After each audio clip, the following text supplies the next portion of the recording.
Senator Sherwin Gatchalian defends his outburst on Twitter following criticism he received from netizens. Gatchalian says he was just human.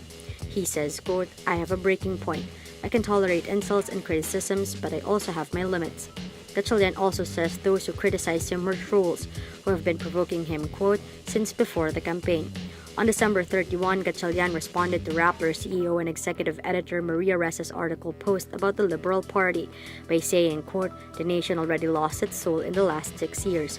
Some Twitter users quickly reminded Gatchalian of his tweets in the previous year supporting the Aquino administration. They slammed him for being a political turncoat and a traditional politician. The tweets irked Gatchalian, who replied, quote, "you're stupid and deranged."